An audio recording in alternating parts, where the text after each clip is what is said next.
ended up going 0-2. Really horrible time. I will show you.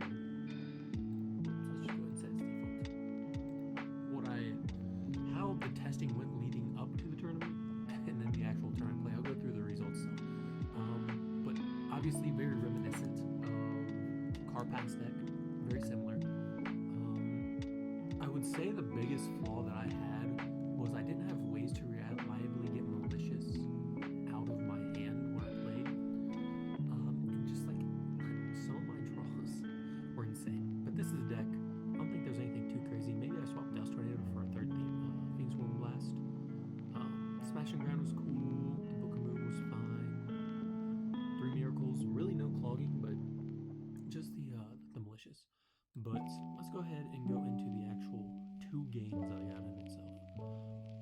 First off, for the games, I had to wait an hour and a half for this third match up against Blab. I don't even remember this game. Oh, this was a game that I won the first game, but I had to leave early. So ignore that. But I played against Pana 2525 and Blab. I had to wait an hour and a half, so it wasn't until 10:30 that I was actually able to play Blab, which is pretty annoying. But leading up to the tournament, I played several games, and I ended up going like 18-5. Like, I was just like, you see all these wins. I think I was playing a little bit with some of the numbers with stuff back here. I've been playing this deck for a while, and they're kind of even. But on the actual day, I made a few changes, and was just cruising to an 18-5. Like, I was just winning left and right. But then I got up to this game against Pana 525 or 2525. So he's playing a pretty solid deck in the form of Ancient Gear Machina. Let's go fast forward. This is a strange deck because I feel like it has everything that a deck could possibly need to win, but it just never pulls through. So my opening hand was actually pretty solid. I drawn some really good cards. Stratos gets Malicious with One Blast, and Dust Shoot set is pretty incredible. I hit him, but his hand's really good. His hand is pretty solid, that no matter what he does, he's going to have access to double Gougetron Dragon and Ancient Gear Beast. I did send back the gear frames because I don't want to deal with the boss monsters. So how I played this game was obviously Mirror Force not solid against his deck, like at all.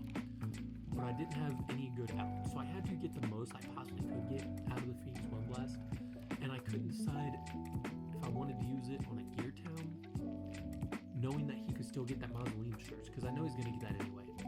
But what I was really hoping to do is he would just Mausoleum over Gear Town, get his second Gouchtron Dragon. I just One Blast it to the top, and then Heavy Storm away, Mausoleum in a cylinder, and then he'd be stuck dead drawing into that, and I'd somehow deal with this Gouchtron Dragon and the Beast. Certainly one of the problems I have with my deck is dealing with extremely large monsters. If I don't get 2, I'm one of 3 Miracle Fusions, Dark Arm Dragon, or any of the many synchros I have. None of that happens, but I end up drawing Smashing Ground, which is incredible. So the game plan still becomes even more reliably, hoping he just goes Mausoleum over Gear Town. That ends up not happening. I take probably a bit too much damage. Maybe at any point I could have gone ahead and gone for the Phoenix One Blast on this, but it doesn't really help because he can still normal summon. He does draw Grand Molt, which is really good for me because now my Mirror Force is live to destroy his entire field. So this Phoenix One Blast is just solely in a great place to hit the Gear Town. In here I could have hit Gear Town, but the problem was, looking at retrospectively what I should have done, knowing just how good Catastor is against this deck, gone into Catastor, One Blast, hit Gear Town, because I know this Smash Cylinder. Get out my Catastor. He absolutely just cannot get over Catastor. Absolutely cannot. And then just Heavy Storm away the Max Cylinder, and maybe I'll get in a few attacks. What I end up doing was I want to get a little higher in life. And I should have synchroed with the Glow Moss, not the Spine Woman. I don't know why I did it that way. I think maybe just to keep that defense 5 points perhaps? I don't know, because I definitely didn't know they drew Ancient Gear Beast or Ancient Gear. I was trying to get higher in life, because at this point with Gores and Heavy Storm, I figured that's my win condition, and that's what I was going for. What it should have been, like I said, was going for the Catastor plus the Heavy Storm, and then just blocking his draws Phoenix One Blast. That was the win condition. In fact, what would have been a much, much better play, just looking at it, Phoenix One Blast, bounce that, discard Malicious, remove Malicious, go grab Malicious, Diva for Diva, and then I could synchro it into a level 8 synchro, and which would have been, I can't see, Colossal Fighter, and then the Catastor, which both of those two do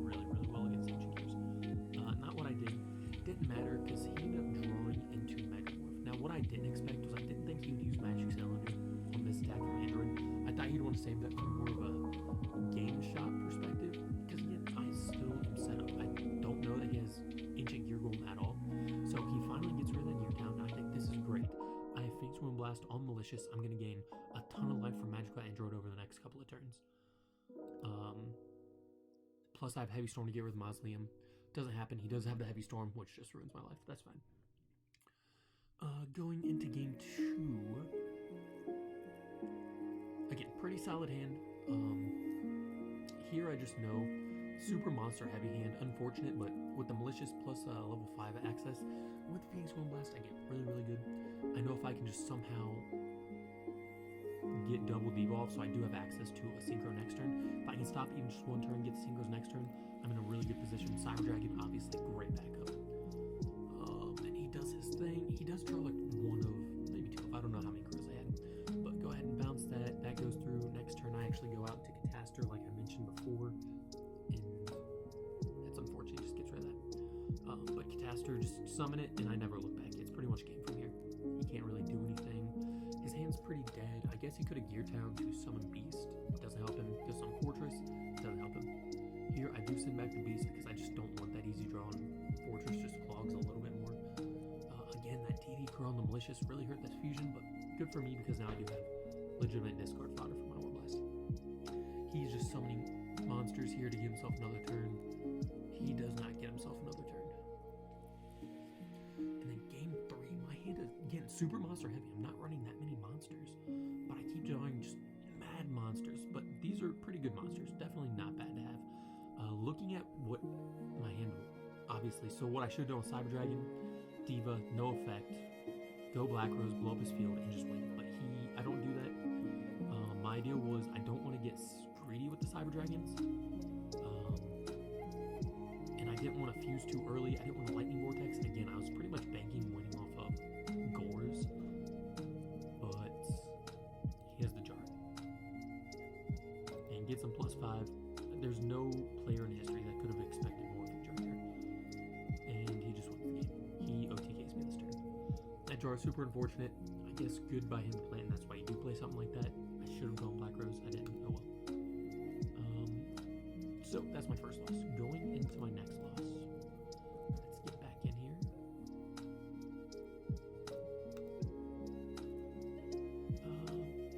Blab. Let's play here. And I already know what Blab's playing because I was able to watch his match for almost an hour.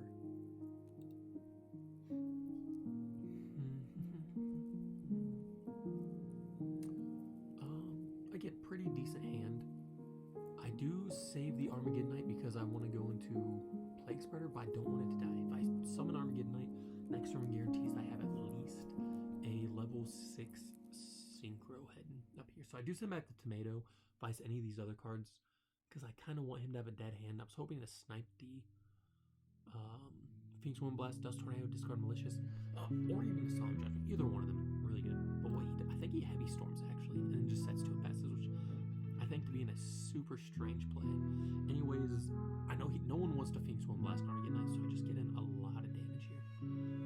I don't summon the Sangan, so the reason I don't summon Sangan here is because I don't want him to Wind Blast one of the monsters, discard Malicious, and then make his Kai's life, and then take 3,400 from Banishing the Dark and everything else. What I could have done, alternatively, I guess, possibly set Glowmoss. I think something get Chaos Sorcerer a little bit live faster. But he ends up doing that anyways, and just use up all of his resources to make a Stardust with 2 set back rows. And here, knowing that he sets a back row, so his Kai's is gone, I definitely should have just set Glowmoss, but I could have also alternatively gone out to Brio, but I know he has Solemn.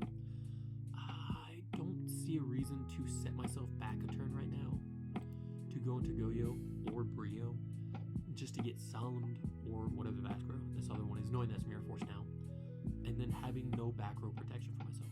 So maybe I would add something like Deep Prison to this deck, would have been fine, but I don't want to. Just, I don't know, it kind of seems like a waste to me to do that. So here I definitely take some damage.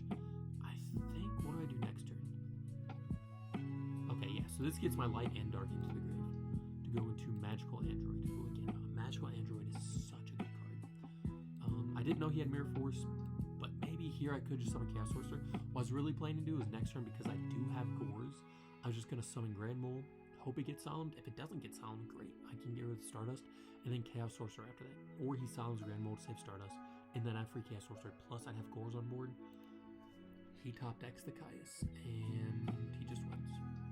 Super unfortunate for me. Super unfortunate. I was pretty peeved by that after the Morphing Jar game one.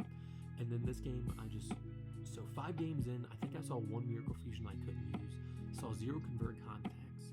And I actually end up just getting all of my Neospaces. I think I draw 3 out of 4 Neospasians, draw the Cross Porter, draw the Spine Gilman this game, Foolish Burial, which might as well just be another monster. Pretty unfortunate. So here, like, not having Spine Gilman would have been amazing, but obviously I didn't get that kind of luck, I'll say, in my draws. But I do make a decent comeback and play well enough. He draws into Cyber Dragon, so he's able to get rid of my Magic Land, which is pretty unfortunate. I just have an MST2 to get rid of my Mirror Force. So now I just have a game where him being able to continuously just summon Cyber Dragon over and over, and I don't draw any else. In fact, I think I might have had at any given point 20 monsters total, maybe a few more, I don't remember. But even then, only like half the deck, and I just keep drawing. Of course, he has a Heavy Storm, so he just, from here on out, he just wins because I don't draw anything that can get over a Cyber Dragon. Again, because I drew the Spine Gilman for this one. But we'll go ahead and let this play out. Like I said, I went 18-5, felt super confident. I was just cruising with this deck, and here nothing works out for me in this game. It just is what it is. 0-2, I'll probably still keep playing this deck. Like I said, I want to keep testing around the Neospasian deck, because like Convert Contact is such a powerful card. It's just unfortunate that 2 matches and 5 duels I didn't see it a single time, but I was able to get all the Neospasians this weekend. Anyways, that was my Rivet 4 experience.